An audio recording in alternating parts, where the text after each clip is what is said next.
Hey guys, let's talk about Dune.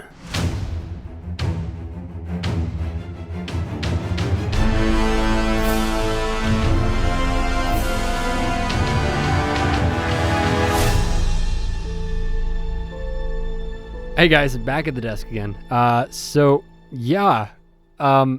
finally watched it. I finally got to the theater this last week and was able to watch the cinematic masterpiece Dune Part 2. You guys, this movie is like Star Wars, what it could be. Like if Star Wars was at its full peak potential, this is what it could look like. You know, in other words, it's like Star Wars, but so much better. At least modern Star Wars. I have never read the books. I intend to in the future. My brother has read the books though, so he could tell you like, you know, this didn't happen. This happened. Why did they do it this way? But all in all, Dune Part 2 was just amazing. Just like cinematically, you know, the sound design, the music was freaking amazing. I loved the motifs that they used in this film. So, you know, most of you have probably already gone to the theater to see it. But, yeah, I think there might be spoilers up ahead. So, watch out. So, yeah, Dune Part 2 takes off where we left off in the first film. So right after Paul's duel with Jameis, the Fremen are already showing Paul and his mother, Jessica. Her name's Jessica. I almost said Rebecca because Rebecca Ferguson is the one who plays her. Don't slap me, Dune fans, please. Jessica and Paul are already learning from the Fremen. They're going back to the siege with them. What happens in the beginning?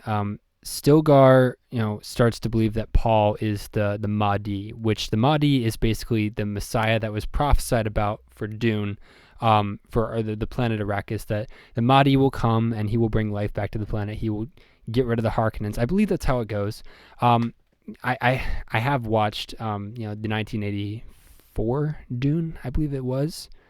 Yeah. And the 2000s sci-fi three-parter. I didn't watch Children of Dune. There was a Children of Dune on the Sci-Fi Channel at one point, which was a follow-up to that three-parter. But yeah, I didn't watch that one.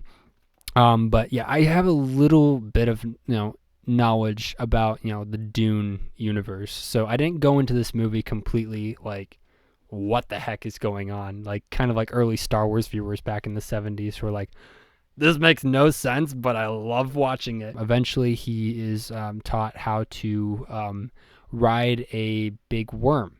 And he ends up calling like the biggest one and, ends up nailing it on the first try. And, Stilgar's like, oh my gosh. Basically, the movie is about Paul learning about who he is and what he has to do. And eventually, taking back the planet from the Harkonnens and avenging his father. That's the basic plot line of the film.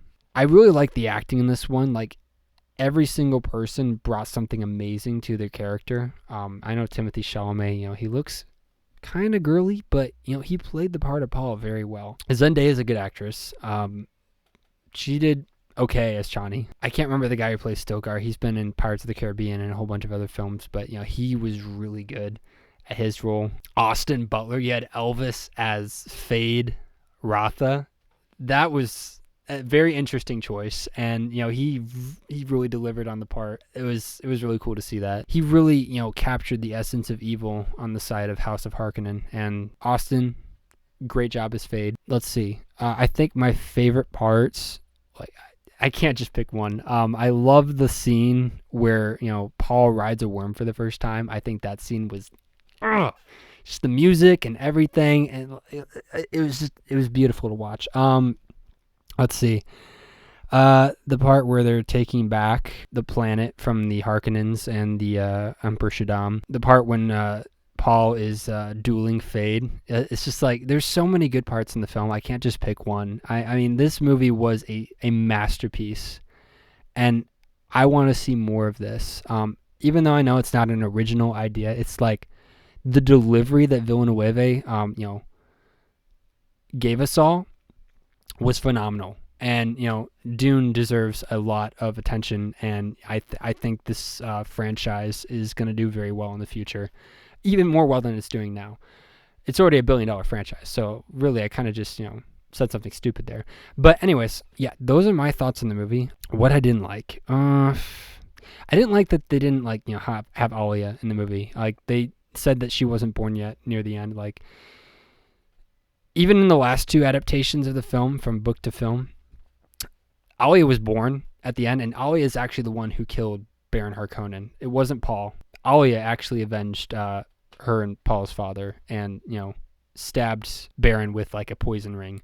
That's how it happened, I believe. I believe that's how it happened in the book too. But yeah, that's one complaint I have about the movie. Just this, like I mentioned in the Ballad of Songbirds and Snakes review, like just subtle differences. That they changed for the sake of the film. I haven't even read the book, so I don't know why I'm complaining. But anyhow, if you have a chance, watch Dune. It was a really well put together film, and I want to see more of that. So great job, Villeneuve, for making this as good as it could be. I really love seeing that. That's all I got. God bless. Thank you for watching.